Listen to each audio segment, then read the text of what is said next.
Hello guys, हाय, आदाब, नमस्कार। बहुत बहुत इस्तकबाल है आप सभी का दोबारा से। उम्मीद है आप सब खैरियत से होंगे। तो तकरीबन 1 से 1.5 हफ्ते पहले मैंने पूछा था कि रमज़ान आने वाले हैं, तो मैं उसी दरमियान प्रॉफिट मोहम्मद सल्लल्लाहु अलैहि वसल्लम की कुछ कहानियाँ पेश करना चाहूँगा। तो आप बताइए कितने लोग दिलचस्प रहेंगे। तो मैं बड़ा सरप्राइज़ हो गया क्योंकि 91% लोगों ने कहा कि डेफिनेटली हम सुनना चाहेंगे। तो बस उसी की जानिब से एक कहानी आज मैं पहली कहानी लेकर आया हूँ। मगर शुरू करने से पहले आप सभी को रमज़ान की बहुत बहुत मुबारकबाद। खुदा आपकी सब उम्मीदें पूरी करे, आप सबको सेहतमंद रखे और उम्मीद है कि ये जो मोहब्बत है आपके और हमारे सबके दरमियान, उस मोहब्बत को बरकरार कर रखे। तो कहानी शुरू करते हैं। आज पहली कहानी सुना रहा हूँ।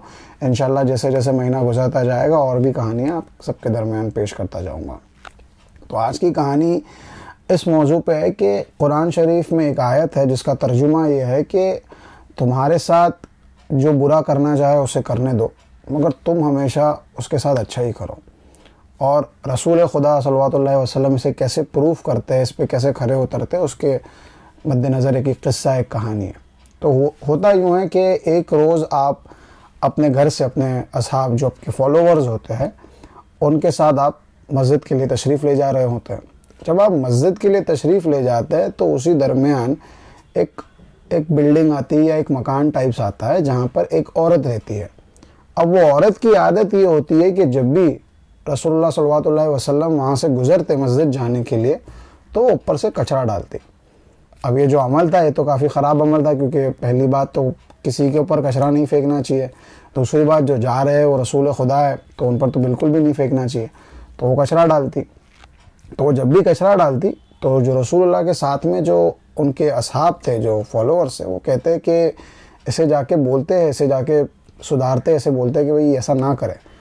तो रसूल खुदा बोलते हैं कि नहीं, उससे कुछ मत बोलो। तो अब रसूल खुदा ने कह दिया तो असहाब वैसा ही करते हैं। अब जब भी जाते वो कचरा फेंकते, रसूल खुदा कुछ भी नहीं कहते। अब एक बार हुआ यूँ कि रसूल खुदा वहाँ से तशरीफ़ ले जा रहे थे और उस औरत ने उस रोज़ कचरा नहीं फेंका। तो रसूल खुदा ने पूछा कि यार आज इसने कचरा क्यों नहीं फेंका। तो जो असहाब थे, उन्होंने किसी ने जाके तफ्तीश की और तफ्तीश में ये पता चला कि भाई वो औरत तो बहुत बीमार है। तो रसूल खुदा ने ये कहा चलो जाते हैं और अपन उसकी तबीयत के बारे में पूछ कर आते हैं। तो सभी असहाब किराम ने कहा कि रसूल खुदा, आप हर रोज़ जब मस्जिद के लिए तशरीफ़ ले जाते हो तो ये औरत आप पे कचरा डालती है, मतलब ऐसा अमल करती है आपके साथ, और आप हो कि आप जाके उसकी तबीयत पूछ रहे हो। रहने दो ना, उसने जो गलती की उसका खुदा ने उसको अजल दे दिया। रसूल खुदा कहते हैं कि नहीं, चलो चल के उसकी तबीयत पूछते हैं।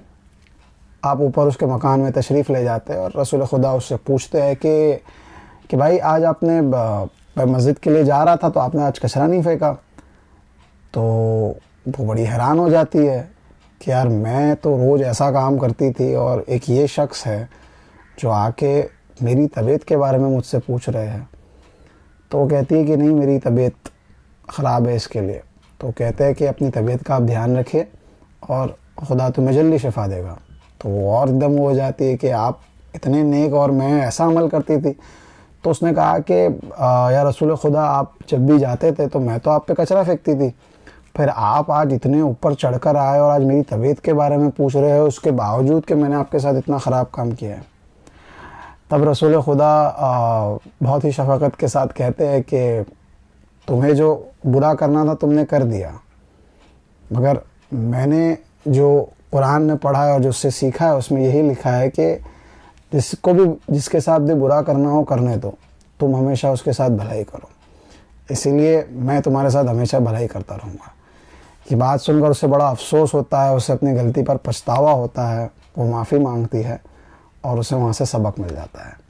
तो ये थी एक छोटी सी कहानी कि ये दुनिया है, दुनिया में हमारे साथ बहुत बुरा होता है, मगर जैसा जो कुरान शरीफ में लिखा है और जो रसूलुल्लाह ने उससे एक छोटा सा एग्जाम्पल सेट किया है, ये बहुत सिंपल चीज़ है कि कोई आपके साथ बुरा करे मगर आप उसके साथ अच्छा करो। आप उसे प्रैक्टिकल में कैसे डालोगे, ये उसकी एक छोटी सी मिसाल थी, एग्जाम्पल था। उम्मीद है आप सबको कहानी पसंद आएगी। कैसी लगी कहानी प्लीज़ कमेंट्स में डालिएगा और आपने जो भी सीखा इस कहानी में वो भी उसके बारे में बताइएगा। और इंशाल्लाह बहुत जल्द मिलेंगे दूसरी कहानी के साथ। तब तक अपना ध्यान रखिए और दुआ में याद ज़रूर रखना। बहुत बहुत शुक्रिया।